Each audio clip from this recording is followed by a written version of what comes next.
Super Bowl champions, Eagles fans everywhere, this is for you. The 0-2 pitch, swing and a miss, struck him out. The Philadelphia Phillies are 2008 World Champions of Baseball. Good evening, everybody. Welcome back to another episode of the Phixated Podcast. I am your very frustrated host, Mike Azzolina, and I am joined by an equally as frustrated, but also bourbon guy, Regzy Boo. You see this thing? I'm gonna rip it. I hate it. Ring the bell. Win a game. I wish I could give you the same gesture that I just gave you while we were in the intro screen.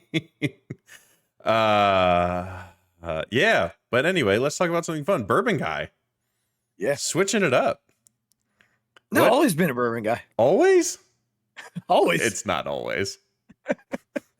It is not. I mean, that's what I'm going to tell people. All right. I was about to say, we've known each other for a while, buddy. I don't know if you could slide the always past me, but good for you for jumping on the train. That's what I'm telling people. Bourbon guy, Mike Azzolina. Good for you for jumping on the train. It's good Bourbon stuff, guy, man. Mike Azzolina. It's good stuff. Listen, I do have an appreciation for it now. Like an appreciation that I don't think I had ever in life. And when you go and we talked a little bit about this on our previous episode. When you spend a lot of time in the South, this is like all that they have at bars. I mean, they have your typical alcohol, your typical liquors, your typical mixers, but most of their drinks, most of their like specialty drinks, or most of their bar consists of bourbon. Especially when you're in Tennessee. Yeah. So I'm down in Knoxville, and the first bar I go to, or the first restaurant I go to, it was suggested by the wonderful woman at the Hampton Inn, and she was like, "Do you like bourbon?" And I was like, "Oh, not really, but I'm going to say yes anyway because I'm in Tennessee." So I was like, yeah, I love bourbon. She's like, "Do you like burgers?" And I was like, "Well, I'm American, so yes, I do." And she said, "We have this really great place in the square." So I went there, and literally the whole bar was just bourbon. Yeah. Like, I saw nothing else. And the bartender, it was like, we all have our own favorites. Mm-hmm. So like our names are on our favorites. And I said, "Well, which one's your favorite?" Just have that. And she was like, "Well, it's a $30 pour." And I was like, "All right, what's the next favorite?" Right. What's the starter favorite?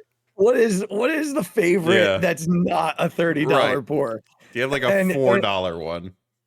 She goes, "Well, we have one by like the same distillery, and it's like a $12 pour." I said, "That's my speed." There you go. So we settled there.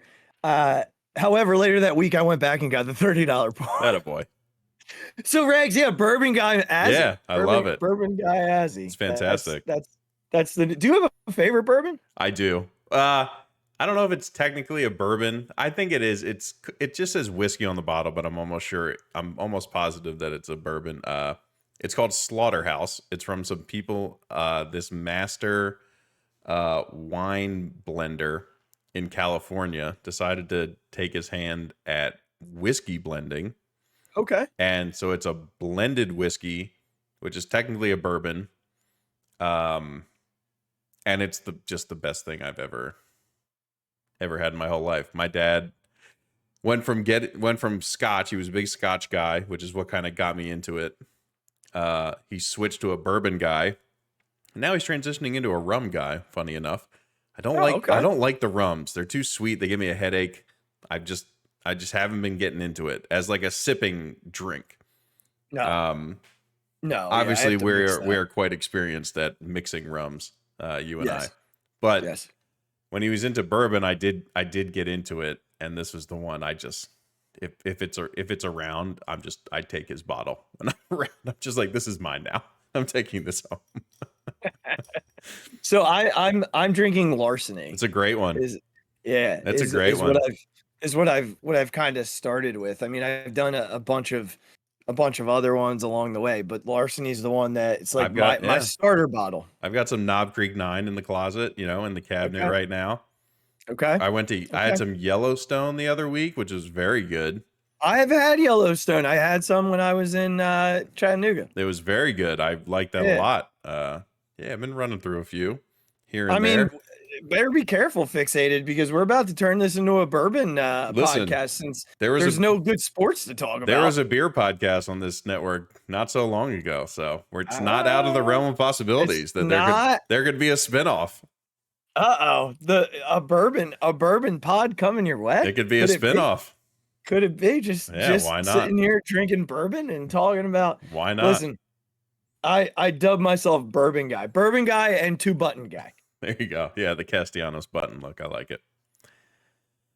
Yeah, do we have to ruin this nice conversation? I mean, we could talk about my return to the baseball field last night. We could talk about. We absolutely have to talk about that. Well, I didn't have a game. It was my first practice, though. Oh, okay. Well, details. I need the details. How did it go? How's the shoulder feel? How's the elbow? The elbow feels fantastic. Great. Right? Love to hear that. 37 days after surgery, I was able to play baseball again. That's wild to me. Feels good.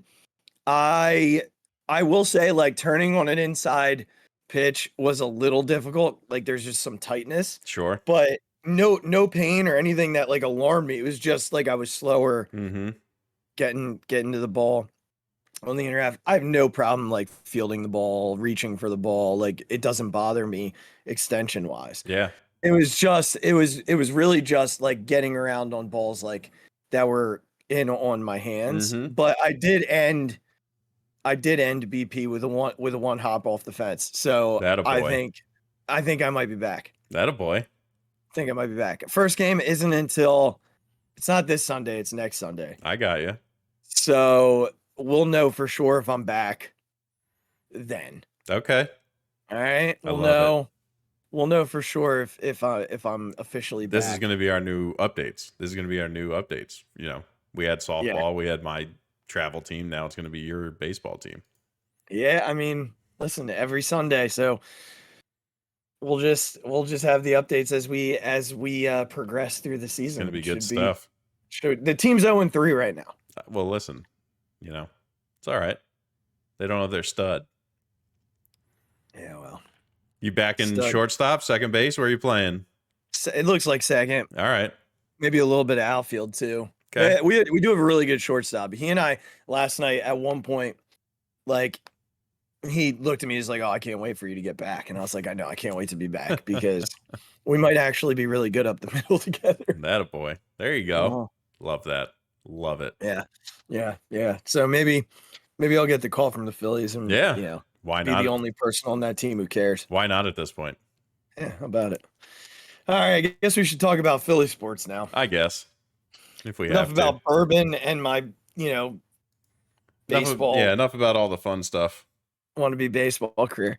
All right. Well, let's start with the Sixers. We talked about how Doc was fired and the possibilities for who's next. They've only done 2 interviews, Regz. They've done Nick Nurse and they've interviewed Frank Vogel. If there have been others, they haven't been leaked to the media. I said to you before we started the show that out of the 2 they've interviewed so far, and they're clearly not going to be the only 2 they've interviewed, but out of the 2 that they've interviewed so far, I'd much rather Nick Nurse to Frank Vogel, and there are a plethora of reasons why. Do you have a preference out of those 2? Yeah. I mean, we know it's going to be more than that, but yeah, I think out of those 2, I'm with you on Nick Nurse. I don't know if Vogel's like the ultimate retread, Regz. Like, he's the ultimate retread. Like, guy. He really doesn't move the needle a ton. Yeah. I mean, the dude, I know he won a bubble championship, so I don't know if that counts as like half or, whatever that percentage is, considering it's a bubble championship with the Lakers. Yeah. But listen, like, he was a pretty sought after coach when he was in Indiana, and that was for a reason. Again, it was around his defensive acumen more than his offensive, sort of coaching ability.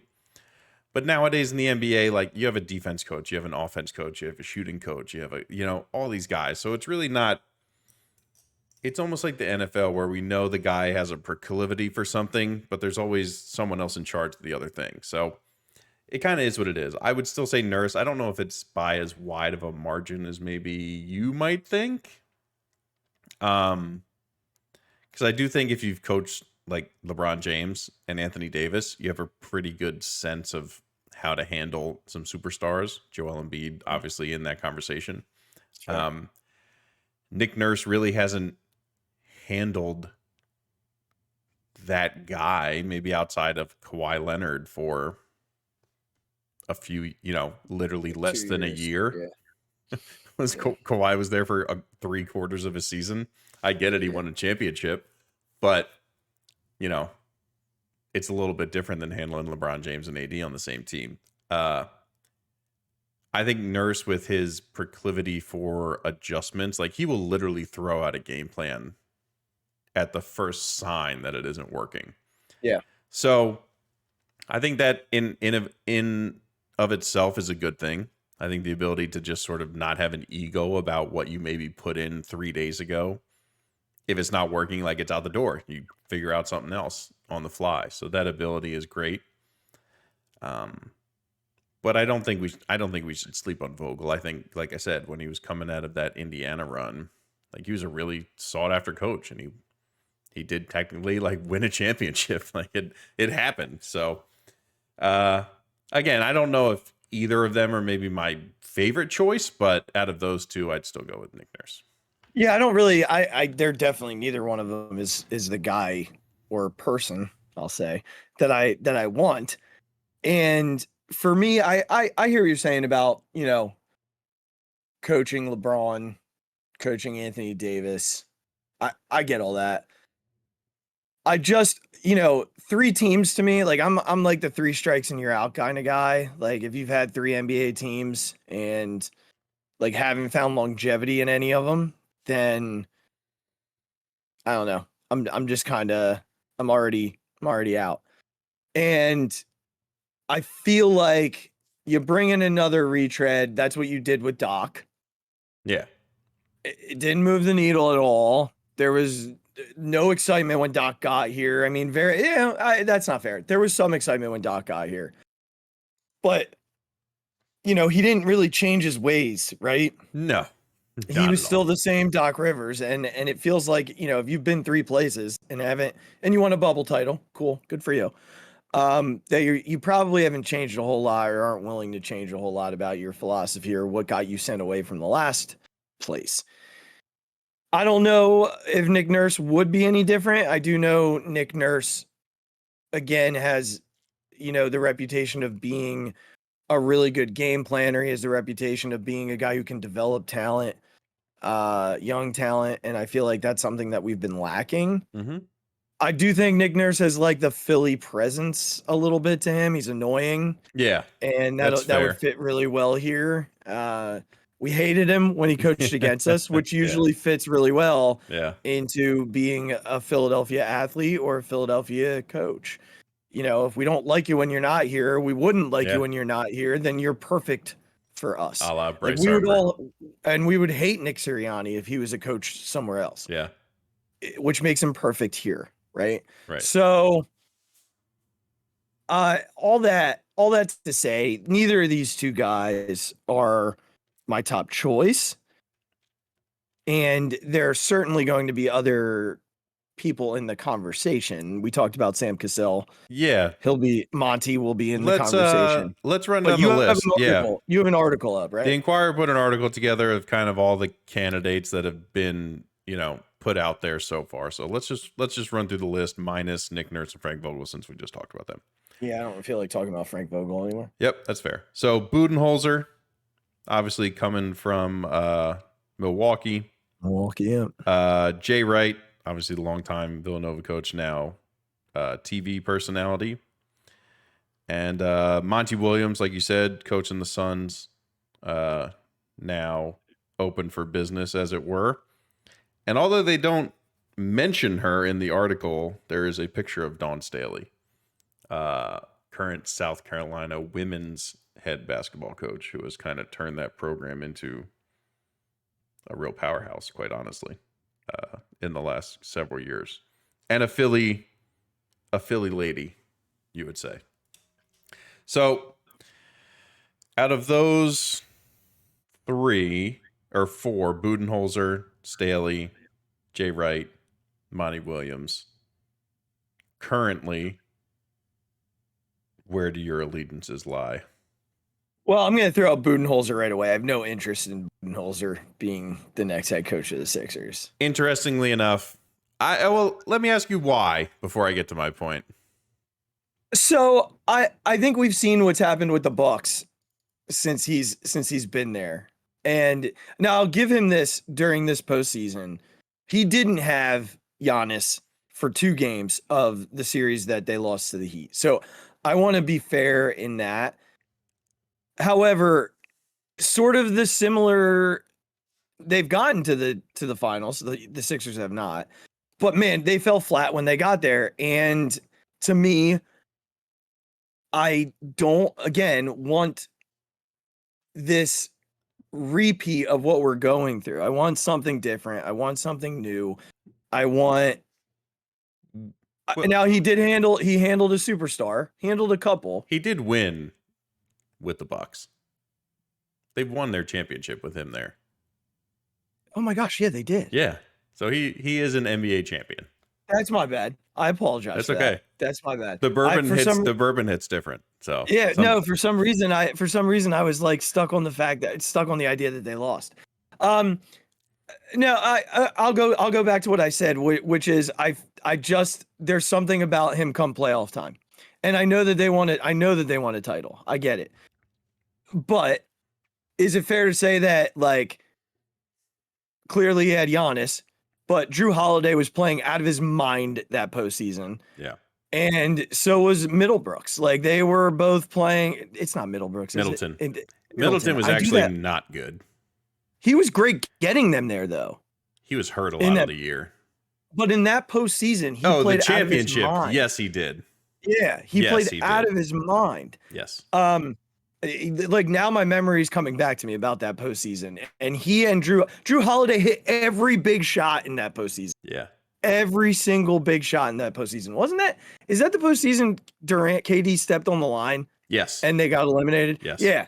Because, yes, it's all coming back now, Regz. But so again, like, there was a lot of, it's sort of like the Nick Nurse year where Kawhi couldn't miss. You know, I feel like, and every coach will come with their weaknesses. I understand that. I totally understand that. But, you know, if you watch that playoff round without Giannis this year, like, he was totally outclassed.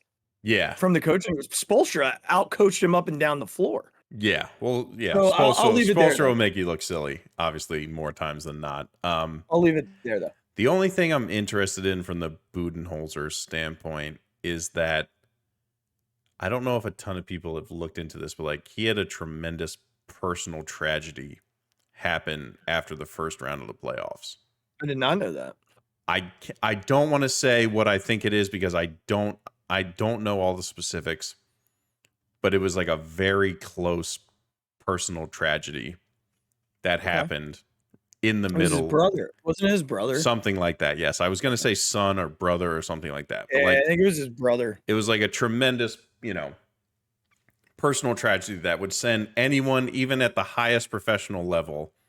I just like, looked it up. You're not going to be in the same state of mind. His brother died in a car accident during the series. Yes. Thank you. All right. So that's. Thank you for getting the specifics right, just to honor that person. Little unfair of me to say what I said.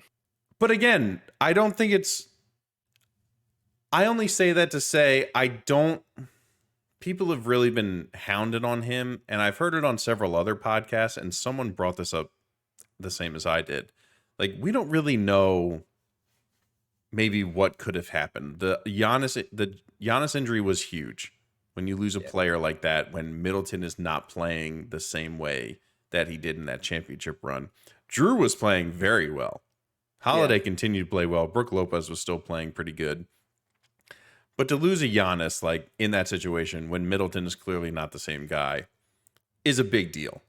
Yeah. And add that into this just tremendous personal loss that, again, would send anyone into mind not to be on basketball. Right. So I give him a little bit longer of a leash for that reason and that reason alone. That Okay. I don't think he's all of a sudden become a bad coach. I just think a lot of things obviously did not go well for him in this particular playoffs. We're just talking about this year, 2023. Okay. That's fair. That would be my only point for Budenholzer.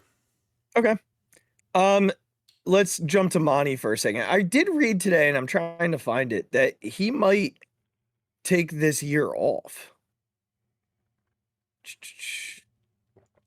Yeah, it says here that he turned down big money offer from East Team. That he declined it. This was yesterday. So I did see that he might take the year off. He's a guy I put a few check marks next to. But you know, I got on Budenholzer for something that would be fair to say about Monty, which is falling flat come playoff time with some really good teams. And he really botched that Ayton situation. Yeah. Like coming in during the summer and not speaking to the guy who already had sort of a weird relationship with the franchise. Yeah. So I it's not a great look. I had the same amount of check marks next to him as I did Budenholzer. Actually, I had one more next to him, and I should probably switch it. You've talked me a little bit into believing in Budenholzer. Believe in Budenholzer. There you go. It is. That's a billboard somewhere, right? Believe in Budenholzer. Well, if we bring him in, we'll make it one. Believe in Bud. There you go. We just came up with it. Believe in Bud, not the light. There you go. You know, the Budenholzer. Although I go for a Bud Light after this bourbon, I'm not gonna lie. All right, and then the other two that you mentioned, obviously Jay Wright would be the dream. Like, what a dream that would be. I mean, he's arguably like one of the greatest basketball coaches in the city's history. Listen, would it fit for the city? Like 1,000%. Do I think Jay Wright would be a good NBA basketball coach? I don't know. Like, I mean, that's fair. I'm not putting it past him to be good at it. I'm not saying that. I'm certainly not saying that Jay Wright is not good enough of a coach, you know, in the world of coach, that he couldn't figure it out. Do I know that for sure? Like, no. Do I think it's a really big difference between college kids and the NBA? Yeah. Didn't he do anything with the Olympic teams though? Like, wasn't he with Coach I think K he was for an the assistant. Olympics? Sure. Yeah, I think he was a few times. So he's been around it. That certainly helps. Absolutely. And Villanova has put enough guys into the NBA that he is not unfamiliar with what happens in the NBA. And he ran a program that basically, like you said, it was a feeder, but it was a feeder of guys who stayed for 3 or 4 years. Yeah. So by the time they left, they were already kind of groomed to be NBA players. Yeah. And because of his program. I just think that, like, I would say the same thing about Roy Williams or about Coach K. I know Coach K had the Olympic teams. That's very different than running a basketball team for an entire couple of seasons in the NBA. I'm not taking away from their ability as coaches. I'm not. But it's a very different beast to coach in the NBA than it is to coach in college. I 1,000% agree that from like a city and a fit standpoint, like Jay Wright fits in perfectly. I just let's even compare it to the guy you didn't like a Frank Vogel. I know Frank's been around a couple teams, but like he's proven to be a successful NBA coach. Like Jay Wright, we have no idea if he would have the skills required of everything outside of being just the basketball guy. I think as the basketball guy, he can put it all together. There's nothing to ever show that he couldn't. But like, we know that's not all that comes with being an NBA coach. We know that's not all that comes with that. So I say it as just like there's a huge unknown part of Jay Wright that I just have no idea how it would go. Right. And so here's the thing. I think it's time this organization does something a little bit unknown, though. That's not a bad point. Because we've done the known. Yeah, absolutely. And it's gotten us nowhere.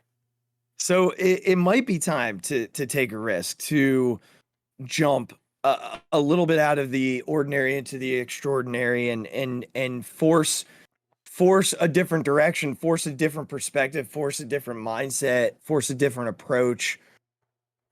And that's probably not going to be Jay Wright. I do have a buddy who's connected to that program, and when I sent him a message about it, he was like, absolutely not, it's never going to happen. Yeah. So like I don't think it's a Sixer thing when he says that. No, I don't think so. That's a Jay Wright thing. I don't think Jay Wright has had interest in ever coaching in the NBA. No, not ever. Like, he's not. There's been times he's been linked to it. I'm sure he's fielded many calls. Yeah. And same as Coach K. Mm-hmm. There was a time growing up where Coach K, it felt like every offseason, Coach K was linked to an NBA team. Yeah. And it never happened. So, and I don't anticipate that changing with Jay Wright. I don't see him coming out of retirement to coach the Philadelphia 76ers. Yeah. He's got a pretty sweet gig on TV. Yeah. That being said, I'm pounding the table. This is one of your most unbelievable takes. Regz, I got to tell you, at some point, there will be a woman head coach in the NBA. Yes, there will. It will absolutely happen. Yeah. And I can't think of a better first than Dawn Staley. Regz, hear me out. This woman is purebred Philadelphia. Well, yeah. First and foremost. She is purebred Philadelphia. She does not give a shit. No. At all about what the media says to her, what opposing coaches, men or women, say about her. She runs her program. She runs it really freaking well. Yeah. And Regz, like, I will tell you this. I don't know that there are many minds, basketball minds, as intelligent as Dawn Staley. She always seems to be a step ahead. And I don't watch much women's college basketball, but what I do watch is Dawn Staley on the sideline because of how fiery she is and because of how well coached her girls are. And I know all of like the negatives that there are to say, right? Like, I know what's already out there and probably even what's rolling through your mind to play counter argument to me right now. Like, there's the argument of, is this the time to do that with this team? Another second round elimination. We can't take this risk. I'd argue that if there ever was a time to take this risk, it's now. You're cap strapped. You're not going to get much better than you were this year. If at all, you're either going to be the same team or worse. Right? I think if you can get Joel on board with the hire, then it is the right time. It is, because you're going to have to find some excitement around this team and some distraction away from the other nonsense.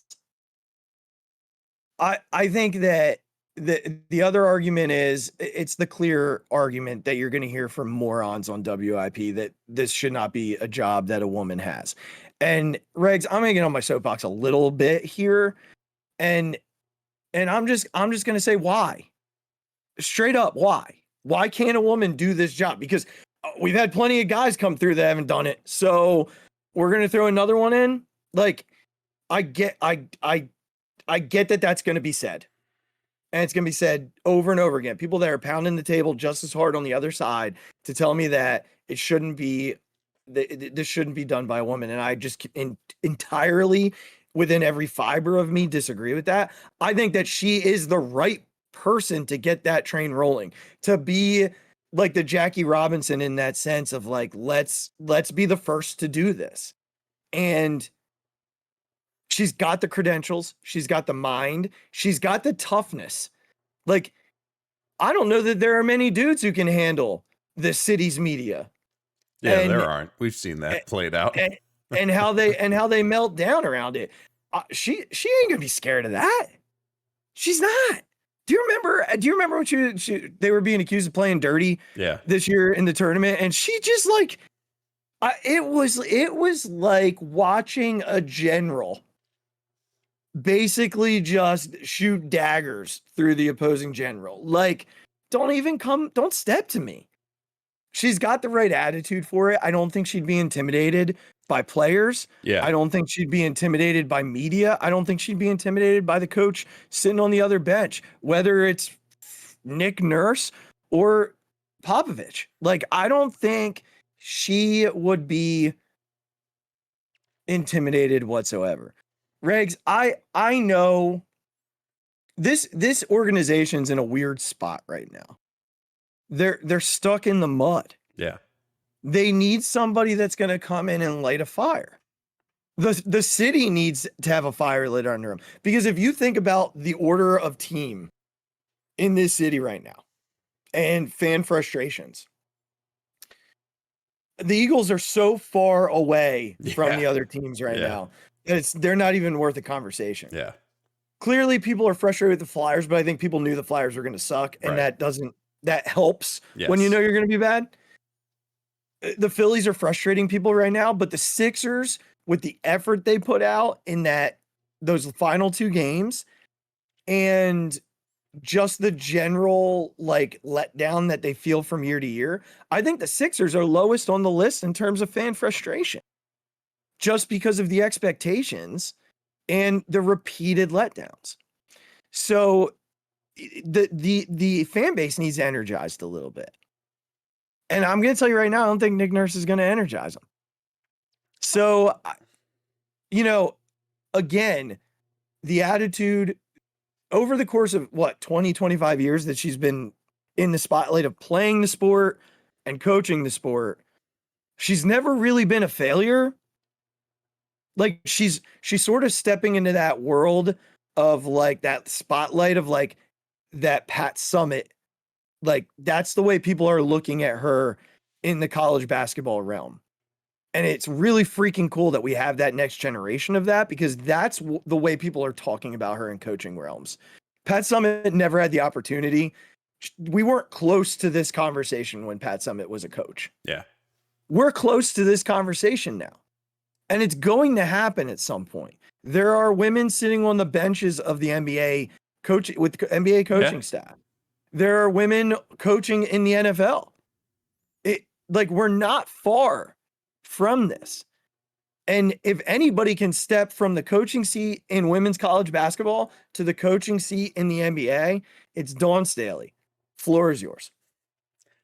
I completely agree with you that if you bring up the fact that she's a woman and can't do this, you are so far beyond the realm of idiot that I can't deal with you. It would be pathetic. Yes.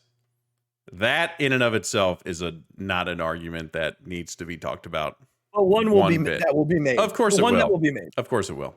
Because there are idiots out there. But yeah, more than we'd like to admit. But there's almost 50% of them. That's actually low. Yeah, it probably is. All right, go ahead. My same concern that I would have for Jay Wright would transfer to Dawn Staley. I think in both of those situations, this is purely from a NBA coaching experience standpoint. It makes no effing difference that one's a man and one's a woman. It makes no difference. That. And you're very clear about that. Yes. I appreciate that. I would just think that in those situations, you would have to surround both of them with a highly seasoned, highly respected bench of coaches in order to sort of get them into the NBA world. Yeah. I don't know the Sixers bench coaches well enough. I know Sam Cassell is there, obviously. I don't know like them from top to bottom. Right. To know if they are the best fit for someone like that to come in and be the head coach. So I'm not going to speak to whether the Sixers are ready for that or not. I just don't know. And I'd have to look that up to kind of see if I thought they were ready or not. But And she could bring her own too. sure. But do I think she could handle being the head coach of a Philadelphia sports team? Absolutely. Do I think that she would be intimidated or not for the challenge? No. The answer is flat out no. My only concern would be around, could we set her up with a staff that allows her to like really get into this and become an NBA head coach? Yeah. That would be my same exact concern with Jay Wright. So I'm not singling her out for any other reason other than a lack of NBA experience. And, you said, that is a direction that they could go. I think the other big thing with that, and you could talk about this for many of the other actual people who have had NBA coaching experience, whether or not James Harden is on this team makes a huge difference to who the coach is going to be.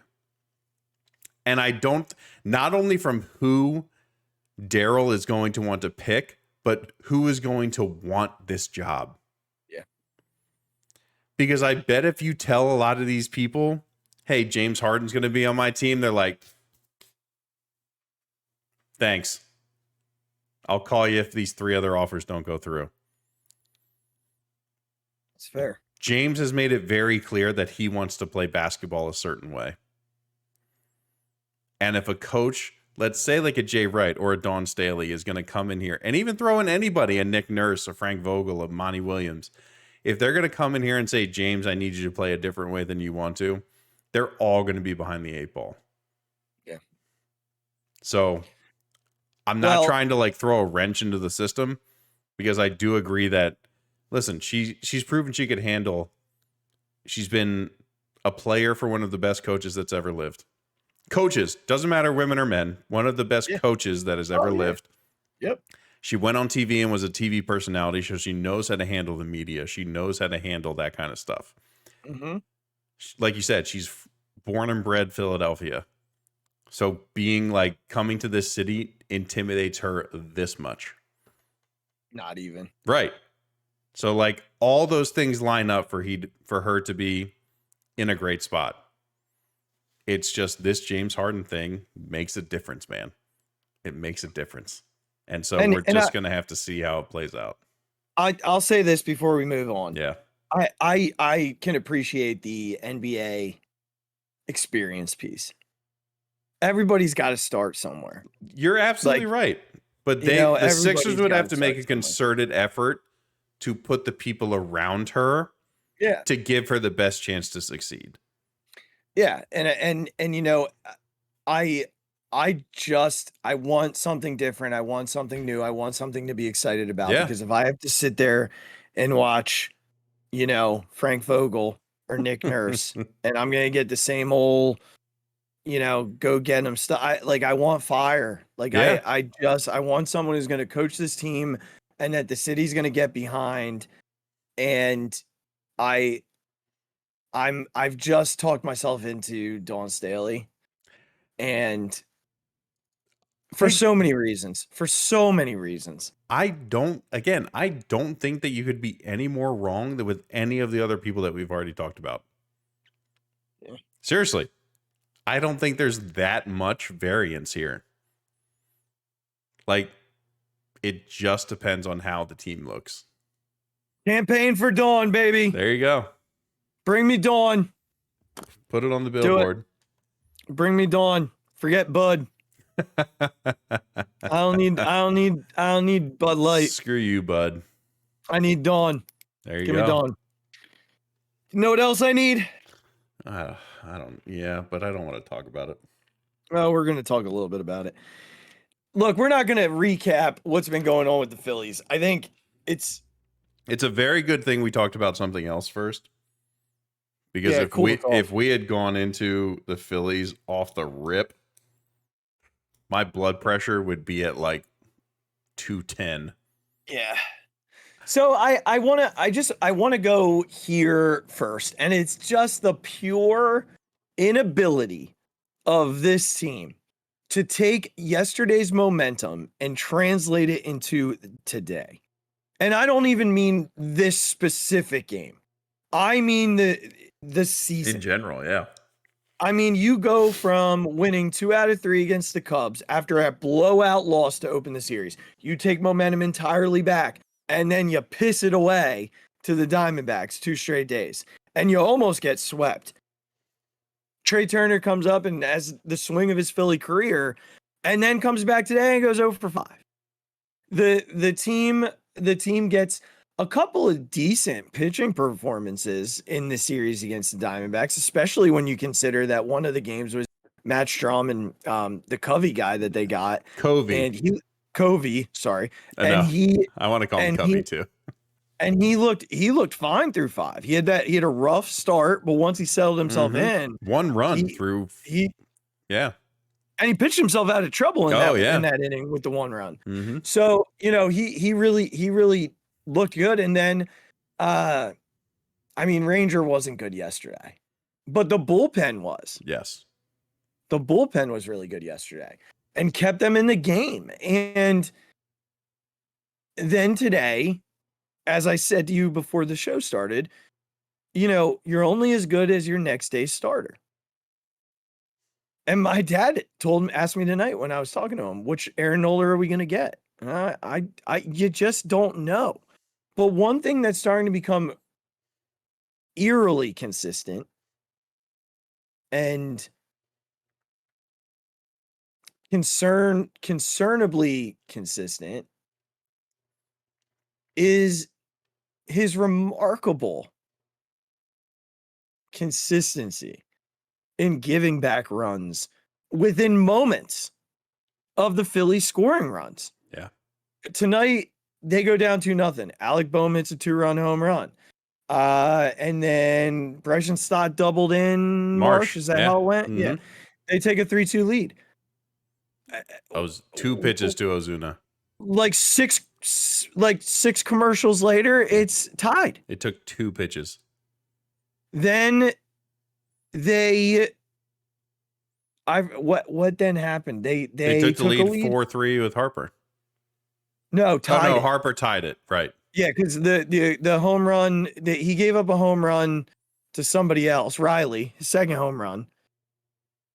And then Harper tied it. Or maybe it was after that. It was after that. Okay. Harper tied it. Either way. They scored a run on something else, not a homer, shockingly. Yeah. But then in the next inning, gave up the homer to Riley, which tied it. Which put them up 5-4. After the Harper home run to tie the game. Yes. Okay. And then they go and tie it, almost take the lead. Sir Anthony has a clean 7th. God, if Nick just puts his foot in the right spot. Yeah, but even so, they ended up scoring enough runs. And, right. And you don't know if that still happens. Like, we don't know. The game changes after that. Yes. It changes. But and again, we didn't want to go too far into recapping, and we ended up doing it. But it kind of tells the global story of the Phillies. It goes from the highest of highs yesterday afternoon. We were feeling so good after they come back and squeak out that win. Yeah. That's not a game they've won this year. Yeah. But they found a way to win it. And today was more of the same. And the problem is you only get 13 cracks at the Braves. You're now 0-1. And it was a really ugly 0-1. If you score 5 runs, your ace, or who you consider to be your ace, should lock that lead down. And when they score 5 runs for Aaron Nola, he refuses to freaking win the game. Or the guy who wants to be paid like an ace. Yeah. Listen, I tweeted, did we time warp back to 2020? Because this was Aaron Nola in 2020. Every time we would either go up 1 or tie the game, he would give up runs. I could go back to the tweets or to the texts I would send you. And they would look the exact same from almost 2 years ago as they do right now. Yeah. It's just, I got to take a breath. Like, I literally was shaking after that game. Like, luckily we had some time before we started pressing record, because I think if we had pressed record right after, I would have just launched into a massive rant.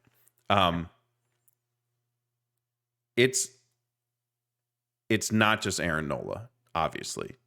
No, it's the whole Zach Wheeler pitching has staff. not been good. Taijuan Walker is such a freaking roller coaster. It's unbelievable. Ranger obviously is still coming back.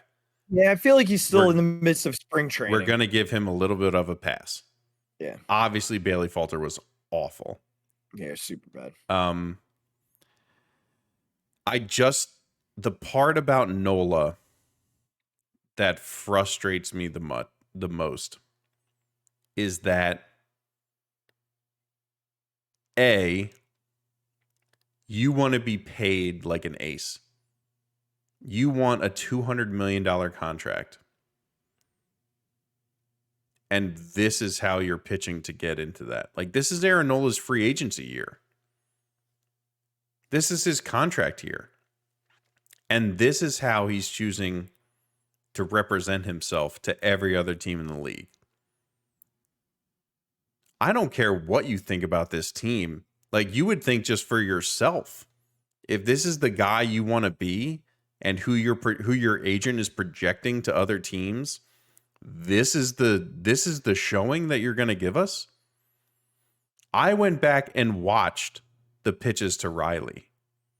He missed his spot by a foot. Oh, they were both right down the middle. And threw spinner meatballs to right him. Down the middle.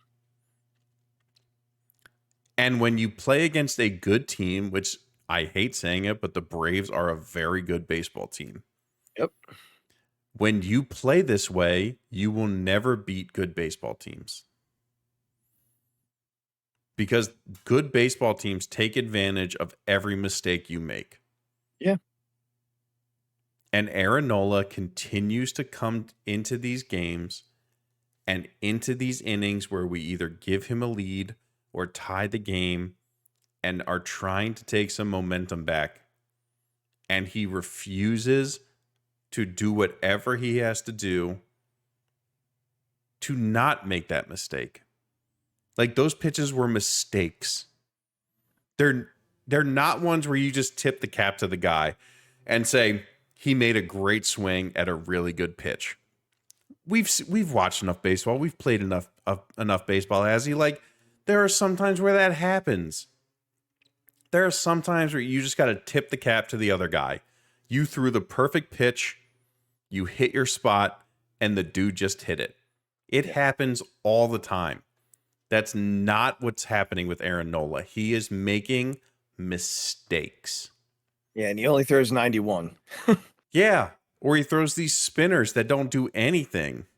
Yeah, Like, major league ball players aren't missing 91 times. Unless you play for the Phillies, and then you miss it all the time. But anyway, that's a different conversation. But like that's the part that's so frustrating, is that, and we talk about this all the time, it continues to be an issue of like mental fortitude. Mm-hmm. The best players in any sport go into a situation and say, I refuse to lose this situation. It will not happen. I will not just spin a curveball up there right down the middle of the plate. I will not go into this at bat and lose to this pitcher. Like, that's the mentality that the best players have and that winning baseball teams have. And this team continues to show that they do not have that mentality, or they do not have the ability to execute on that mentality. Maybe outside of Bryce Harper. The difference in tonight's game Clearly, yeah, Aaron Nola is a big part of that. But I think the difference between the Phillies and the Braves can be summed up in the innings where they both had the bases loaded with one out. And what the Phillies did with it versus what the Braves did with it. The Braves put the game away. The Phillies grounded into a double with a pinch hitter. They put the game away. Yep. Yeah, I mean, that's unbelievable to me that Travis d'Arnaud is a backup catcher. Our guy who came out of hitting a home run the at bat before. Yeah. Grounds into a double play. Yeah, he later had another hit. It just, it was a bad swing. He took a bad. Again, it's these moments of like they press so much in these big spots that they forget to just let their talent take over. Mm-hmm. Like this guy tonight, it should have been a win. They should have put up 8-9 runs against this guy. Terrible. And now they're in a little bit of a bind. Like the next 2 days, I still think they can beat both of the pitchers they face, and then they get Strider on Sunday. So you were hoping to win 2 of these first 3 so that you at least guaranteed yourself a split. Yep. Now you got to win the next 2 because you know how they do against Strider. Yeah. Like during the regular season. Yeah. So now you're just hoping to get out of here 2-2. Yeah. And really what you were thinking when you went into this, when I looked at the pitching matchups, I was like, we should absolutely win this series. Yep. And now I'm begging for 2 wins. Nola pitched worse than a guy named Dylan Dodd. He was not good tonight. And I'm a guy who wants to be paid $20 million a year. I'm growing really concerned with like, this is what we got. Like this is our situation. And the pitch clock, he just hasn't adjusted. His adjustment was, I'm not going to throw as hard. Well, guess what, Aaron? If you're not going to throw as hard, you can't throw the ball right down the middle because Austin Riley is going to hit baseballs to the freaking moon if you do that. I don't care what I don't care what your excuse is. Every other pitcher in the league has to deal with it. And you're a guy who's claiming you want to be paid $20 million a year. If your excuse is that, the pitch clock like hurts my feelings, screw you. Go find another sport to play. Go sit at home and do nothing. I haven't heard him say it. I just know it's been alluded to across the board. So, yeah. But again, it's just inconsistent baseball. It's bad. Everywhere. It's bad baseball.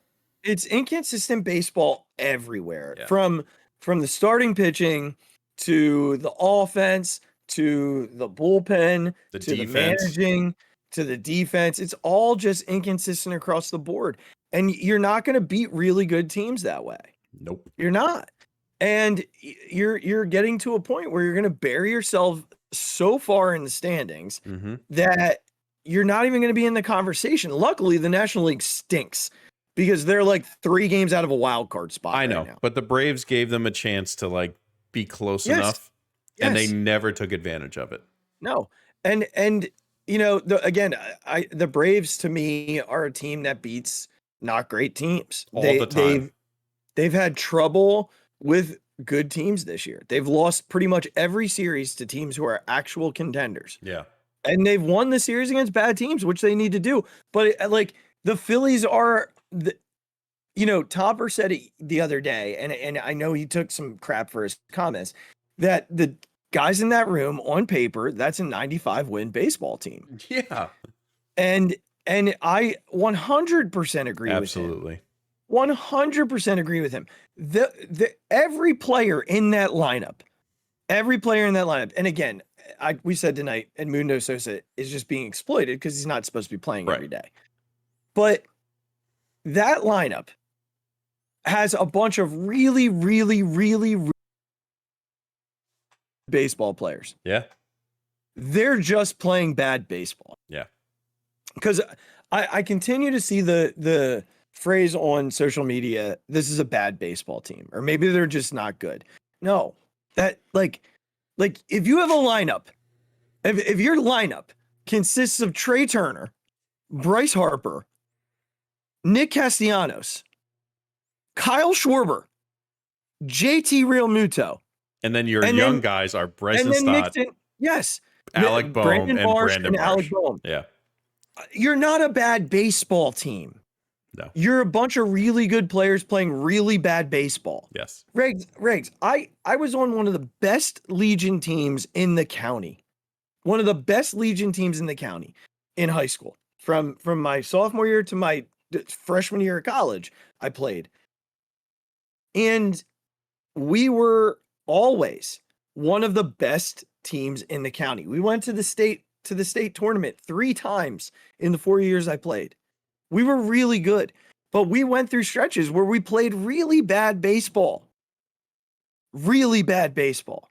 Now, granted, our stretches were lessened because our season was shorter, but we would play like three straight days against teams who were far inferior to us, and we would lose 2 of those games. These things happen in the sport, but your mental fortitude has to check in at some point. Yeah. And you have to be able to look yourself in the mirror and say like, all right, it's time. Because ultimately, if you don't, this is the wrong city to have high expectations and not meet them. But as a fan, this is really funny that I'm saying this right now, because in about 5 minutes, you're going to hear a very different version of me. But as a fan, to say that this is not a good baseball team. No, that's you're protecting yourself. Yeah. You're protecting yourself. I get where you're coming from. Let's say that. I understand it, because you're 1,000% right that this is a bunch of talented baseball players playing possibly the worst they've ever played their entire lives, individually and collectively. Yes, exactly. With the exception of Phillies and yes, yes. And I think that only adds to the frustration, because then it becomes a question of, well, what's wrong with you? Right?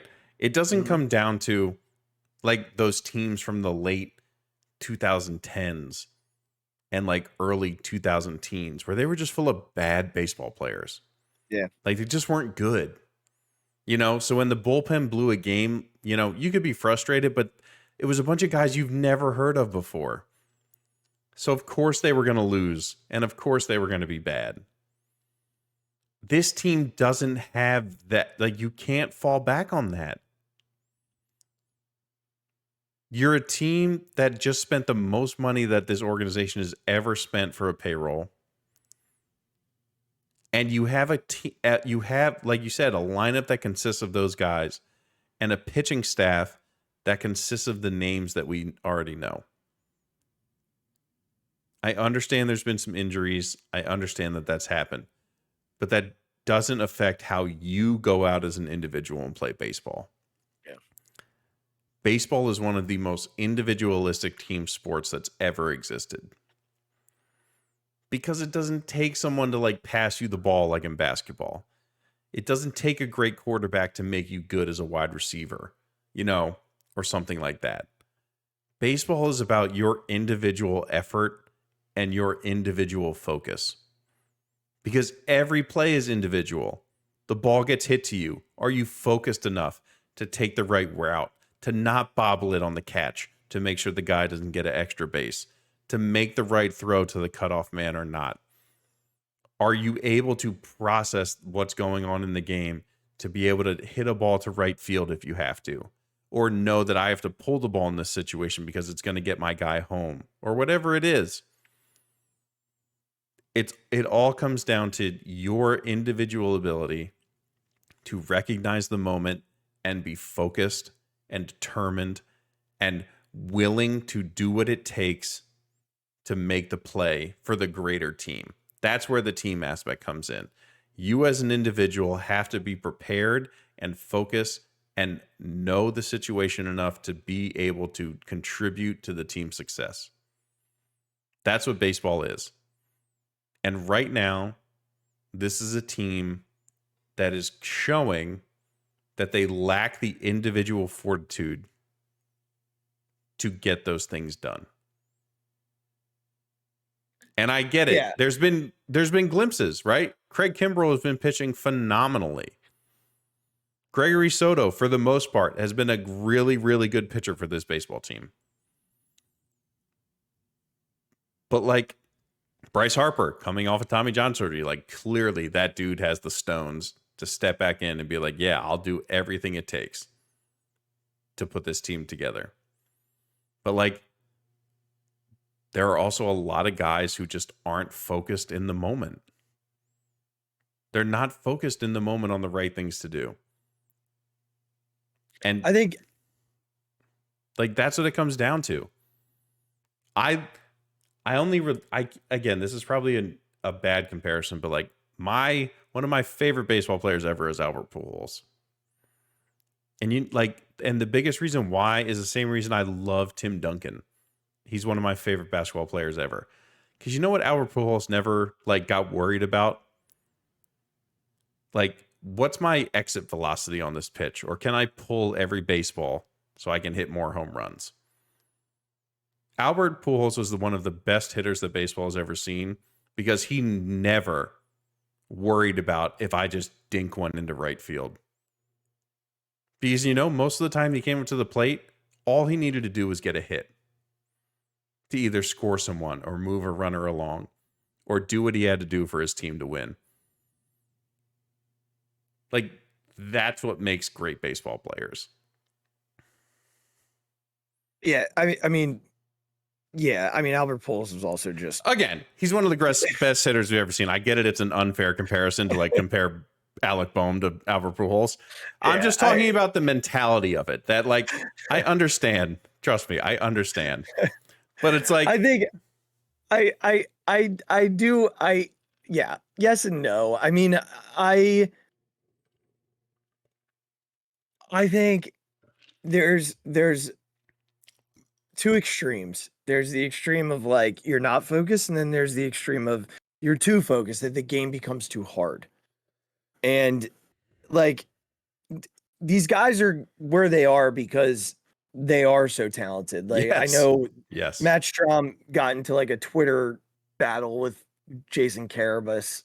Over like him saying that there's a major leaguer who sucks, and Strom is saying no major league baseball player sucks, right. And it's true. I mean, they're the top 1% of baseball players in the world. Yeah, in the world, and sometimes like they are also still very human. Yes, and they're humans playing a very difficult game, and there are frustrations that come with that. There are emotions that come with that, and it does like get in the way of feeling good about who you are on a field. And when you think about, I think my most uncomfortable moments in life have come in the moments where I haven't felt good at the thing I'm supposed to be good at. And when that happens, what the hell else do you do? Yeah. When I feel incapable to do the one thing I'm supposed to be capable of doing, I start twisting and turning. My brain starts twisting and turning. And it becomes a spiral. It becomes a really vicious cycle of negativity. And I think that that's what they're facing right now. They're facing this. We're supposed to be the defending National League champions. We're supposed to be that team. We improved on paper. Right. We got better. And yet they find themselves struggling to find their footing and struggling to find consistency. And I do believe that that's part of the difficulty that they're facing right now, that there's this hyper vigilance to what's going on, that they're unable to relax and just play.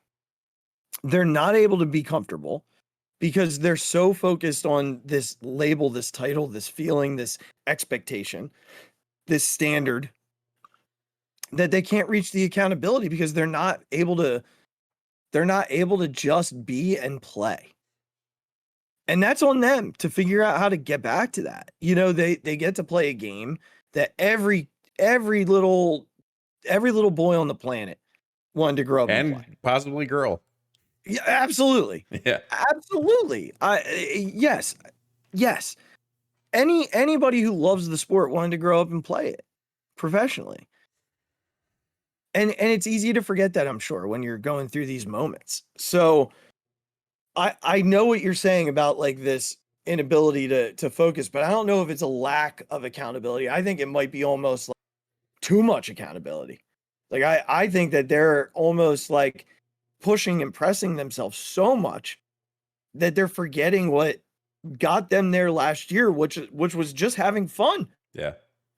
Like I said to my dad earlier, you know, what got them on their run in the playoffs was after 8 innings of not being able to hit, they got 2 big hits in that St. Louis game. Mm-hmm. And from that point on, they just hit themselves through the postseason. Yeah.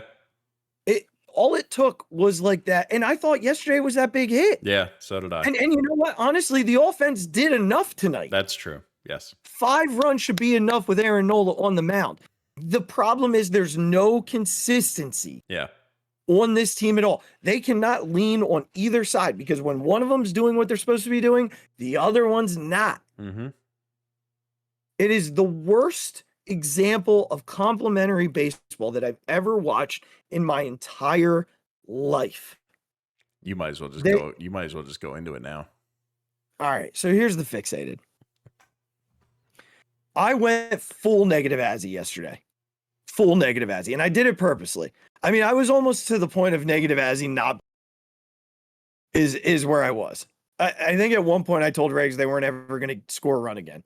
That's how deep I went into negative Azzy. So sometimes like in life, it's easy to jump into this like alternate universe when things aren't the way you want them to be.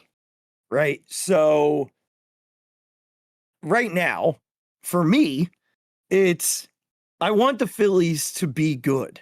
I want them to give me the ride that I had at the end of September, October, November. Like that's what I want, but I'm not getting it. So I'm putting myself into this alternate reality that they're a bad baseball team, which is funny because I just talked about them. That's not true.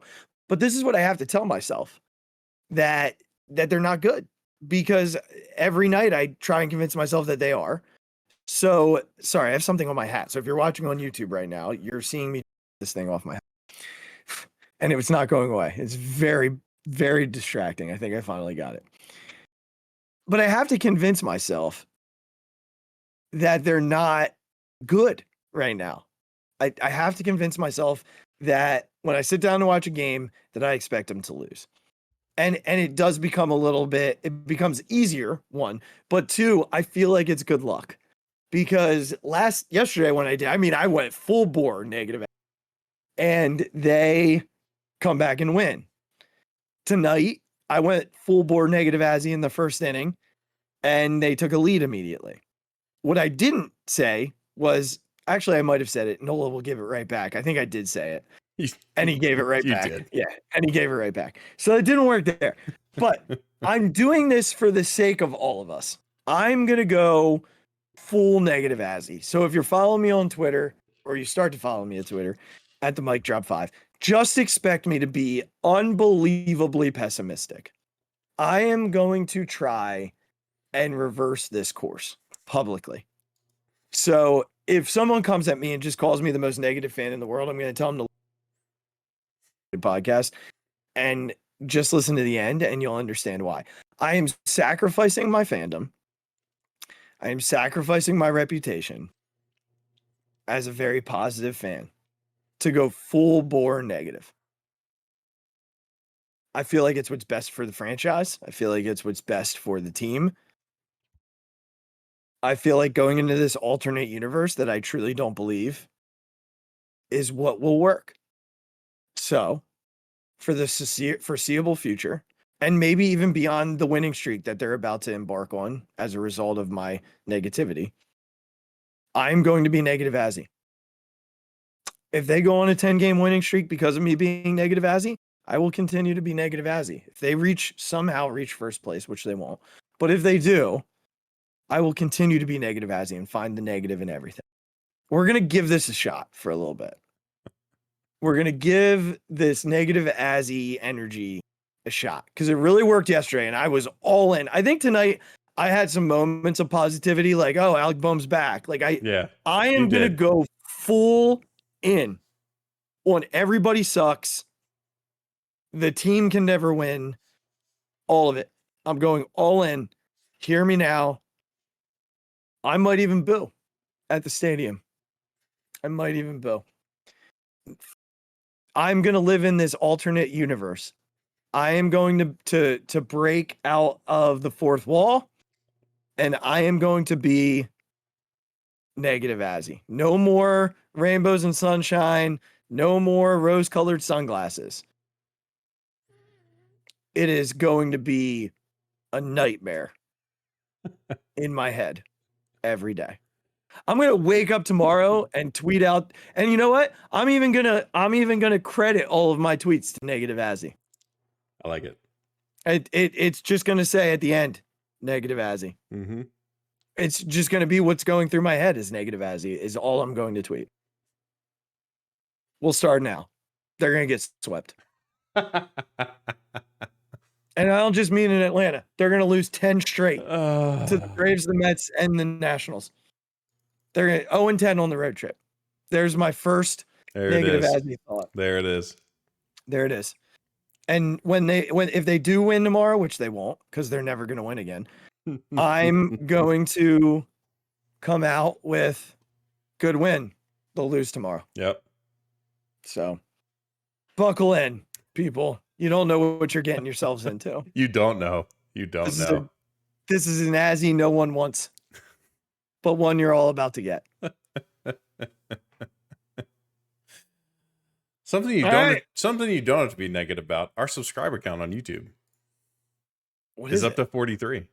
All right. Well, hey, that's one more than we had last week. That's right. And we still got plenty of time to reach 50. So plenty of time.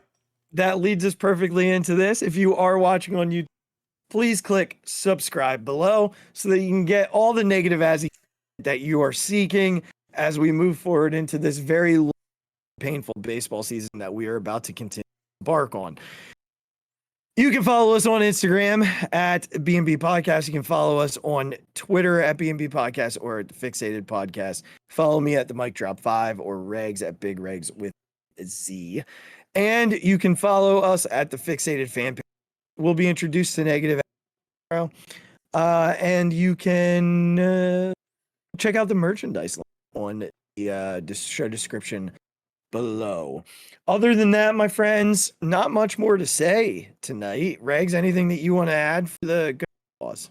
No, just that I'm going to have to change up my personality because double negative might just like be too much for either of us to handle. So I might just wait for you to send me a text at all times and I'll just respond accordingly.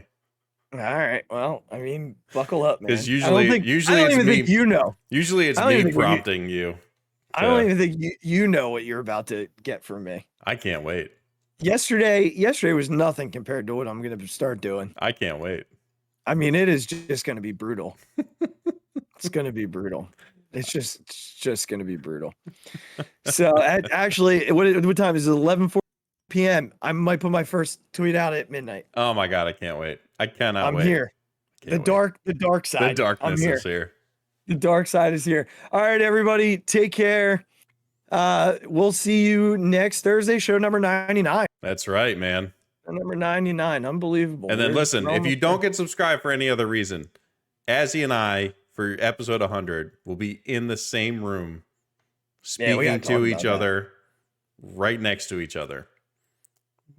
Whenever we make it happen, it's going to happen. Episode 100 will be live in person. It'll probably be a time where we try and take, we grab people into the podcast, ask them how their sort of 100 episode ride with us have been. It's going to be a great one. So if you're not subscribed already, get subscribed for that because it's going to be awesome.